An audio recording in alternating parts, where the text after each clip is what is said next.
Oi, pessoal, tudo bem? Hoje eu vim aqui falar sobre gestão ágil na advocacia.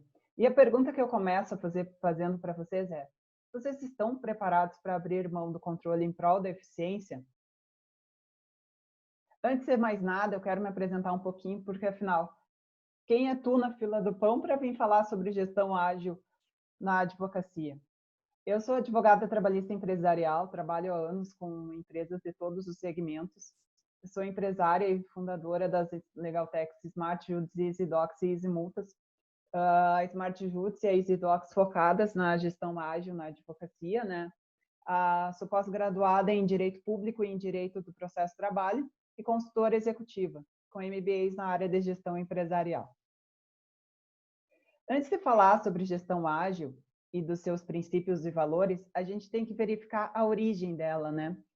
Para entender um pouquinho mais sobre o universo em que surgiu a gestão ágil. A gestão ágil começou com um problema, e esse problema iniciou nos anos 90, com o boom da computação. O que acontecia? Nos anos 90, as pessoas começaram a adquirir mais computadores, e o mercado verificou que programas de computadores poderiam ter um mercado muito atrativo, né? E isso aumentou o número de encomendas de empresas de software. Só que o que acontecia? O problema principal é que o software levava entre a validação do projeto e a entrega do produto um tempo de 3 anos. E muitas vezes, além desse produto se atrasar ainda mais, ou seja, além desses 3 anos, quando se entregavam, eles verificavam que tinham diversos erros no desenvolvimento. E que o produto entregue, às vezes, nem era o que o cliente tinha encomendado, tinha na cabeça. Então, em 1996, surgiu o primeiro manual de boas práticas para tentar mitigar isso, o PMBOK. O PMBOK era um conjunto de boas práticas na gestão que foi organizada por uma instituição americana com base nos conhecimentos sobre gestão de projetos adquiridos por diversos profissionais da área. E eles entenderam que, como todo projeto tinha que ter um início, um meio e um fim. Mas como é que eles mitigariam toda essa questão de atraso de entrega? Como é que eles adaptariam a questão de entregar coisa diferente do que o cliente queria, né? Eles pegaram e começaram a esmiuçar. Eles entenderam que tudo tinha que ser documentado. Tinha que ser documentado o que ia no projeto, o que não ia no projeto, quais seriam as aquisições necessárias para a execução desse projeto, quais os critérios de avaliação dos fornecedores eram necessários, quais o plano de comunicação, e nesse plano de comunicação era extremamente detalhado, porque eles fazem, inclusive, quais os materiais que eu vou precisar, se eu vou precisar de cadeira, se eu vou precisar de mesa, se eu vou precisar de um tata show, quantas pessoas eu vou convidar, quem vão ser convidados, o valor esperado pelo cliente por esse produto que está sendo encomendado, se existem riscos, se esses riscos vão planejar um plano de mitigação desses riscos, um orçamento e uma viabilidade financeira. É para verificar se aquele projeto que está sendo desenvolvido realmente vai gerar valor ao cliente. Depois desse planejamento vem a fase de controle e execução, com as atas de acompanhamento, os cronogramas e os cronogramas, com o final, com o termo de encerramento de projetos. Mas não foi só isso. Depois do PMBOK, diversas pessoas começaram a pensar como poderiam fazer com que esses projetos fossem mais rápidos e mais eficazes. E começaram a desenvolver vários mindsets, né? E em 2001, esses profissionais, 17 profissionais da área de desenvolvimento de software, se reuniram para verificar o que afinal, a gestão que eles estavam desenvolvendo tinham de semelhante e qual era o fundamento que tornavam elas mais ágeis. Eles verificaram que existiam diferenças, sim, mas que os fundamentos existiam fundamentos semelhantes e que todos tinham com foco o cliente. Assim surgiu o Manifesto Ágil. Mas, afinal, o que é um Manifesto Ágil, né? O que é uma metodologia ágil? A metodologia ágil é um mindset descrito por 4 valores definido por 12 princípios e manifestado por diversas formas e técnicas. Os seus principais valores são indivíduos e interações mais que ferramentas e processos, porque eles verificaram que o software, como o desenvolvimento de software é uma atividade humana, a interação entre seus componentes, entre seus integrantes, elas funcionavam muito mais do que se esses ficassem focados em seguir o procedimento e seguir as ferramentas que a empresa exigia. Que resultados, ou seja, software funcionando era muito melhor do que essa documentação abrangente, porque quando a gente tem no PMBOK esse detalhamento todo do que tem no projeto, o que deve ter, quais são os riscos levantados, quando sai do esquadro, a pessoa fica perdida e tem que voltar para o planejamento. Então, eles verificaram que não tenha tudo documentado. O que a gente tem que focar é no resultado, é no planejamento. A colaboração com o cliente mais do que a negociação do contrato. Eles verificaram que, às vezes, o projeto ele sai do escopo, mas porque o cliente muda de ideia. Dentro do desenvolvimento até a entrega, muita coisa muda. Então, diferente de uma gestão normal, na gestão ágil, eu estou adaptada à mudança. Então, se o meu cliente diz, olha, não é mais assim que eu quero, eu tenho como mudar o meu projeto, respondendo às mudanças, mais do que seguindo planos, que é o nosso quarto princípio. Mas e aí, como é que eu traria esses valores para a nossa advocacia? A questão do indivíduos e valores mais que regras e procedimentos é simples, né, gente? A advocacia também é uma atividade humana, também são feitas por pessoas, então a interação entre a equipe é muito mais importante do que seguir regras e procedimentos. Por exemplo, a gente sabe que num escritório de advocacia nós temos sistemas que devem ser seguidos, regras que devem ser seguidas. Muitas vezes a gente tem que documentar qualquer tipo de comunicação em e-mail. Isso enrijece muito o nosso dia a dia. Então, com a gestão ágil na advocacia, a gente tem que dar mais valor à conversa, ao diálogo, à troca de ideias com os nossos clientes, colegas e clientes, muito mais do que seguir essas regras e padrões. Resultados, mais do que documentação abrangente, seria o quê? Quantas vezes a gente para pensar e fica dias fazendo uma petição de 20, 30 laudas, e o resultado pode ser alcançado com uma petição de 4, 5.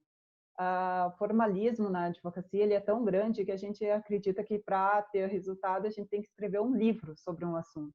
E às vezes a gente precisa só de 5 ou 6 laudas, né? Colaboração com o cliente mais do que negociação do contrato. Isso se aplica muito para advogados que atuam na área contenciosa, né? Quantas vezes a gente pega um processo e verifica que a documentação do nosso cliente ela não está adequada e é isso que está gerando todo esse transtorno para o nosso cliente. Mas como nós não somos contratados para isso, ficamos silentes. Na gestão ágil, a gente informa o cliente sobre esses equívocos e ajuda ele a sanar, para que ele no futuro tenha menos processos ou menos problemas e a nossa defesa fique mais fácil. Então, ajudando o cliente mesmo sem ser contratado, a gente alcança um melhor resultado para ele no futuro. Respondendo às mudanças mais que seguir padrões, isso se aplica principalmente em escritórios de massa. Por quê? Porque em escritórios de massa existem, como é que eu vou dizer, modelos de petições. E esses modelos geralmente são mudados só com o pessoal do pleno, sênior ou os coordenadores. Nesse caso, na gestão ágil, todos os coordenadores, todos os colaboradores, eles têm autonomia para mudar esses manuais, esses processos e adequar a lei nova, adequar as novas versões, para que isso seja feito de forma mais efetiva e mais rápida. Eu não preciso ver que está errado, fazer errado e esperar o meu coordenador dizer, olha, vamos mudar a nossa tese porque essa tese está ultrapassada. Todos os colaboradores eles têm que ter essa responsabilidade. Mas e aí, quais são os princípios da gestão ágil? A gestão ágil, como a gente já falou, elas são focadas no consumidor. Então, nada melhor que o primeiro princípio ser a satisfação do cliente. Por quê? Porque o cliente é de suma importância, ele é o foco do nosso negócio. Sem cliente, ele não existe negócio. Então, o foco sempre vai ser no consumidor. As mudanças, como eu também disse, elas são bem-vindas, porque a equipe, ela vê, diferente de uma equipe tradicional, que vê a mudança como um custo, na gestão ágil, a equipe vê como uma oportunidade, uma oportunidade de adequar o projeto às novas realidades. As entregas frequentes, que são o terceiro princípio, também têm relação com a satisfação do cliente, porque eles veem que as entregas ao cliente aos pouquinhos, né, o software sendo entregue aos pouquinhos, faz com que o cliente veja o resultado, veja que o que ele encomendou realmente está sendo elaborado e com carinho pela equipe. Então, ele torna a satisfação do cliente melhor. O quarto princípio é trabalho em conjunto. E aqui não é trabalho em conjunto em termos de equipe, é trabalho em conjunto com o cliente. E esse é um dos princípios que mais se adequam ao nosso dia a dia como advogados. Por quê? Porque muitas vezes a gente elaborando uma defesa, a gente não tem aquela visão de como funciona a empresa no dia a dia dela, né? Então, nesse momento, a gente precisa de uma colaboração com o cliente, ligar para o cliente, verificar o que aconteceu naquela situação, como é que a empresa lida com certos contratos. Assim, a nossa defesa ela vai ser muito mais efetiva, né? O quinto princípio que é confie e colabore. Nesse sentido, como eu já falei, como eu vou falar para vocês daqui a pouco, a gestão ágil ela tem uma equipe multifuncional. Então, todos os seus componentes, eles sabem o que deve ser feito e como deve ser feito. Então, os colaboradores, eles confiam entre si e apoiam a decisão um do outro, porque a gente acredita que cada um sabe o que tem que ser feito e como deve ser feito. O sexto princípio, que é a conversa cara a cara. Como a gente falou ali, um dos princípios da gestão ágil é a interação entre os funcionários. Então, na gestão ágil, a gente faz pequenas reuniões e reuniões diárias para planejar o que será feito, falar sobre o que foi feito, quais as dificuldades, quais as ideias para as novas funcionalidades. Isso se aplica muito bem à advocacia, porque a gente trocando ideias com pessoas de todas as áreas e todas as faixas etárias e experiências, a gente tira muito mindsets, né? A gente tira muitas ideias, muitos insights, então, e faz com que o nosso trabalho seja melhor. Então, a conversa cara a cara também seria um princípio muito importante do metodologia ágil que pode trazer para o direito. O sétimo princípio, que é software funcionando, nada mais é que foco em resultado. O oitavo princípio, desenvolvimento sustentável, é no sentido do que a gestão ágil, ela tem muito também, ela visa muito a qualidade de vida dos seus colaboradores. Então, o que eles verificam? Eles não gostam da prática de horas extras. Eles desenvolvem, eles planejam o dia a dia de forma que não seja necessário como é que eu vou dizer, essa sobrecarga de seus colaboradores, desenvolvendo todo o sistema de forma sustentável. A atenção contínua. Como essa troca diária, ela faz com que a equipe alcance a excelência técnica. Só que eles verificam a todo dia se aquilo ali está sendo aplicado e está surtindo efeito. O décimo princípio é manterem a simplicidade. Eles querem que eu reduzir a carga do trabalho sem tirar a qualidade de vida dos seus funcionários e sem tirar atenção contínua com o cliente, ou seja, eu sempre estou olhando para o cliente e tendo aquela atenção ao mesmo. A décimo princípio é a simplicidade. Mesmo em projetos muito complexos, A gestão ágil, ela tende a verificar uma forma simples disso ser realizada e entregue. O 11º princípio é os times auto-organizados. Como a gente vai ver daqui a pouquinho, as equipes são multifuncionais e auto-organizadas. Elas não dependem de um coordenador para definir quais são as atividades, quais são as responsabilidades de cada membro. Então, os times são auto-organizados e assim eles são mais eficazes. A 12º é refletir e ajustar. A cada sprint, por exemplo, no método Scrum, a equipe se reúne e vê o que foi feito e o que surgiu o resultado. E aquilo que não surgiu o resultado, eles adequam, eles ajustam. Então, o último princípio é refletir e ajustar. Mas então, quais são as principais diferenças entre a gestão ágil e a gestão tradicional? Eu citei aqui 6, mas existem várias outras diferenças entre gestão ágil e gestão tradicional. A primeira é a perspectiva, porque na gestão tradicional a gente vê que a time, a nossa equipe é a especialista, e na gestão ágil a gente vê que o usuário, nosso cliente é o especialista, porque é ele que sabe o que ele precisa e como ele quer que aquilo seja entregue. O foco, porque na gestão tradicional eu tenho que entregar as atividades como eu planejei. Já na gestão ágil, eu tenho que verificar e entender as necessidades do meu usuário, do meu cliente. A abordagem para a tomada de decisão. Como a gente viu, na gestão tradicional existe uma série de relatórios que são gerados antes mesmo de começar o nosso projeto. Então, esse é o foco. Quando eu quero tomar decisão, eu vou nesse planejamento e verifico quais são os dados que foram levantados para tomar essa decisão. Já na gestão ágil, eu aprendo a partir dos experimentos e do feedback do meu cliente. Então, eu tomo as decisões baseadas nesse feedback. No risco, na gestão ágil, eles são considerados como um processo de aprendizagem. Já na gestão tradicional, ele deve ser evitado, tanto que ele é extremamente esmiuçado na parte de planejamento. A incerteza na gestão ágil, ela é vista como um teste e um erro. Então, ela é adaptada, ela é aceita, muito bem aceita na gestão ágil. Já na gestão tradicional, ela é escondida, porque eles detalham tudo e eles acreditam que tudo que eles precisam estão ali. Então, não tem espaço para incerteza. E na implementação? Na tradicional, a implementação ela funciona de uma só vez, um Big Bang. Já na gestão ágil, ela pode ser implementada aos pouquinhos, em pequenos passos.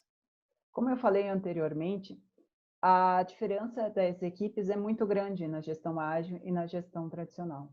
Porque na gestão tradicional, as equipes são segmentadas por setores e por hierarquia. Mas na gestão ágil, as equipes são multidisciplinares, são pequenas equipes, cada colaborador tem a sua responsabilidade, a sua qualificação técnica, e todos são utilizados, todos trabalham juntos. Mas já nas equipes da gestão ágil, elas são pequenas equipes multidisciplinares e multifuncionais, e os coordenadores, diferentes da gestão tradicional, em que eles são vistos como superiores hierárquicos, na gestão ágil eles estão ali apenas para colaborar com o time, para adicionar dúvidas, para conseguir fazer com que a equipe funcione dentro da metodologia ágil, como a gente vai ver o Scrum Master faz isso. Então, e a diretoria que deveria na gestão ágil estar ali em cima, ela se relaciona com todas as equipes através dos coordenadores e com ela mesma. Então, na gestão ágil, não existe uma hierarquia, todos podem fazer e podem ter as mesmas funções. Mas e aí, qual que é o método dos diversos métodos da gestão ágil que são compatíveis com o direito? Nem todos são, mas alguns, eu vou trazer os 3 principais que são compatíveis. O Scrum é o primeiro método aplicável na gestão de escritórios de advocacia.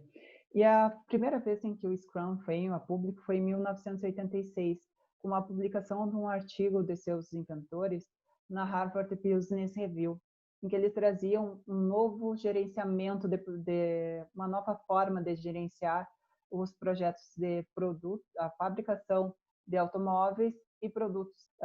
De 1986 a 1995, esses escritores, esses inventores, eles documentaram toda essa experiência e vieram a público em 95, numa conferência apresentando esses documentos sobre os aprendizados obtidos e iniciando a difusão do método Scrum.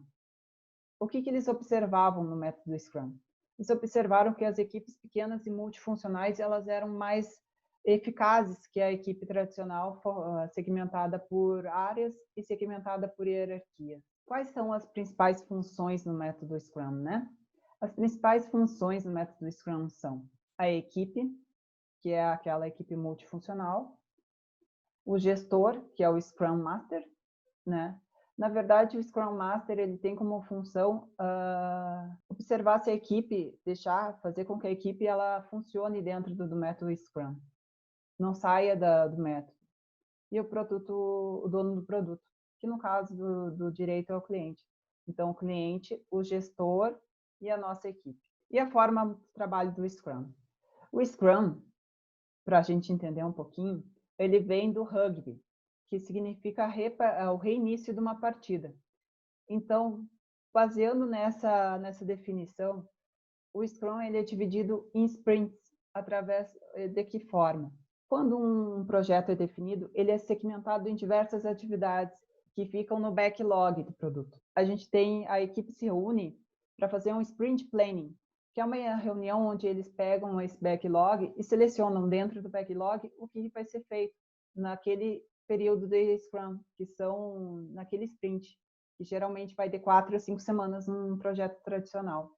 Então, a equipe se reúne, pega as atividades que vão ser feitas, colocam no sprint backlog e fazem, dentro desse período, todas aquelas atividades. Dentro do Scrum de 4 ou 5 semanas, existem reuniões diárias, onde a equipe vai se reunir, vai sanar dúvidas e vai discutir o que foi feito e o que não foi feito. Ao final do sprint, ou seja, ao final das 4 ou 5 semanas, a gente tem o sprint review, que é onde a equipe vai dizer, dentro daquelas atividades que ficaram no sprint backlog, o que foi feito e o que não foi feito. O que foi feito vai ser incrementado, vai ser dado como entregue. O que não foi feito, volta para o backlog e para o sprint planning. Mas e aí, como é que eu posso aplicar o Scrum na advocacia? Já que na advocacia a gente não tem 5 ou 6 semanas para fazer um prazo. Aqui é a forma que a gente trabalha, inclusive, lá no escritório, e a gente chamou de sprint jurídico. O nosso backlog no escritório de advocacia, ele é feito semanalmente e ele pode sofrer alteração, pode ser incluído novos prazos conforme as notas.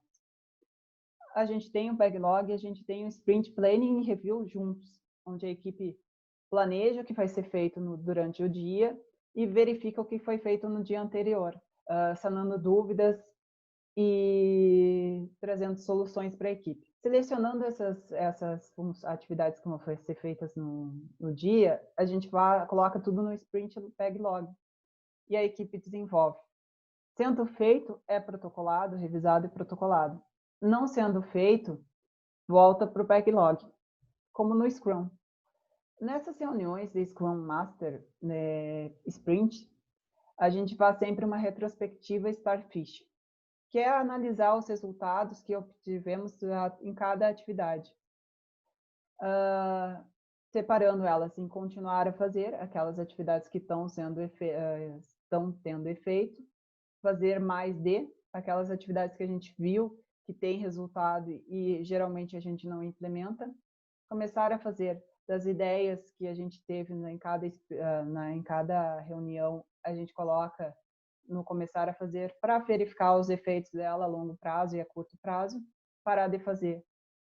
Geralmente teses que já estão ultrapassadas ou teses que estão dando efeito negativo para o nosso cliente. E fazer menos é aquelas adequações que a gente vê que precisou ser feito por um tempo, mas que agora não tem mais tanta necessidade. O segundo método que é bem utilizado no direito, inclusive já existe uma parte dele segmentada para o direito através do legal design, é o design thinking. O design thinking surgiu também nos anos 90, quando o David Killer e o Tim Brown, eles passaram a desenvolver um sistema de resolução de problemas de seus clientes de forma holística, porque eles trabalhavam com a questão do olhar, da criatividade e do aprendizado para gerar soluções. A ideia era criar algo funcional, simples e eficaz, que trouxesse uma análise completa do objetivo daquele programa, daquele projeto, identificando as oportunidades através de uma experiência positiva do cliente. E eles desenvolveram esse método baseado em 3 pilares: a experimentação, a empatia e a colaboração. Nos Design Thinking, a gente tem 5 fases. A fase da empatia, que é a pesquisa, falar com o cliente, verificar o que ele precisa, fazer uma pesquisa, 2 pesquisas para analisar o que ele diz na primeira, o que ele diz na segunda e o que ele efetivamente quer. Faz uma definição, na segunda fase, uma definição dos insights, a gente verifica qual é o problema, quais são os envolvidos, o que a gente identificou nessas reuniões que a gente fez com o nosso cliente, como a gente pode resolver esse problema. Na terceira fase, a gente passa para a idealização, que é criar muitas soluções, e que soluções criam diferentes e aprimorar elas. A gente lista todas as soluções encontradas e começa a verificar e aprimorar cada ideia, para ver se essas efetivamente fazem sentido a longo prazo. Quando a gente identifica quais são as soluções que efetivamente fazem sentido, que efetivamente podem trazer resultados para o nosso cliente, a gente passa a prototipagem, que é verificar as ideias e começar a incrementar elas. Se errar, a gente erra pouco, né? A gente utiliza isso como landing pages, esboços, rascunhos no direito, né? E o teste é a última fase, que a gente entrega para o consumidor e verifica se ele realmente gostou. Tem o feedback, valida a solução e passa novamente para a fase de empatia através da nossa reunião. Mas e como é que funciona o legal design? Eu não vou falar muito sobre o legal design, porque a gente tem todo um painel sobre isso, né? Mas o legal design, ele também é separado em cinco fases. Na fase da descoberta, a gente tenta verificar qual é o problema que o meu cliente quer resolver. Na interpretação, a gente verifica qual é realmente esse problema, porque muitas vezes o cliente acha que é um problema, na verdade ele tem outro. Quando a gente verifica qual é efetivamente esse problema, a gente passa para a terceira fase, que é a ideação, que é verificar como esse problema ele pode ser resolvido. Depois de verificar como esse problema pode ser resolvido, a gente passa para a construção de protótipo, que é o rascunho, né? A experimentação. Depois, a gente passa para a evolução, que é a percepção de resultado. Dentro dessa construção, qual que foi o feedback do meu consumidor, do meu cliente? Geralmente, o legal design ele é muito bem aceito em gestão de contratos e na fase de elaboração de contratos. Um dos métodos que a gente traz como gestão ágil, mas na verdade ela não é uma metodologia, é o método Kanban, que ele é um método em que a gente separa as atividades em 3 quadros: a fazer, fazendo e realizado, feito. Nesse sistema, que pode ser utilizado em qualquer metodologia ágil, qual que é a melhor vantagem dele? A maior vantagem dele é que eu consigo ver de forma fácil e visual tudo que está sendo feito e por quem está sendo feito. Então, eu consigo acompanhar o desenvolvimento da equipe de forma mais eficaz. Tá, Marcele, mas e aí, quais são as vantagens da metodologia ágil? As vantagens da metodologia ágil é o alinhamento da expectativa, porque quando eu tenho essa interação constante com o meu cliente, com a minha equipe, as expectativas ficam claras. Então, eu sei exatamente o que cada um das pessoas que eu estou me relacionando, elas esperam do meu trabalho. Eu reduzo o erro através dessa interação contínua. Eu tenho mais agilidade, como eu vi, como a gente tem uma equipe multifuncional e todos os membros podem realizar as atividades, eu tenho maior agilidade na entrega de resultados, flexibilidade, né?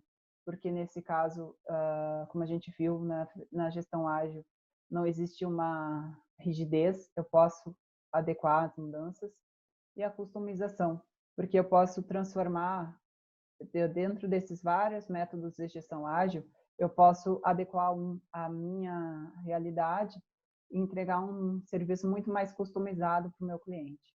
E a implementação. Tá, é tudo muito lindo, muito maravilhoso, mas como é que eu faço para implementar isso? Geralmente, as pessoas que vêm e perguntam como eu faço para o meu gestor entender que a gestão ágil é interessante para o meu cliente, para o meu escritório. Para a gente trabalhar com essa questão, eu geralmente recomendo mostrar resultados. Como todo gestor é focado em resultado, demonstrando que esse programa, esse projeto, ele realmente faz sentido para a incorporação, é teste e erro. Teste e erro fazendo a implementação da seguinte forma.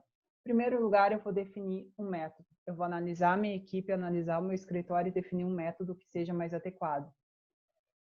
Verificando qual método que eu, gestor, ou eu, colaborador, acho que seria adequado, eu vou falar com a minha equipe e falar, e aí, o que vocês acham? Eu acredito que implementar essa gestão ágil aqui no escritório vai ser legal, vai ser interessante.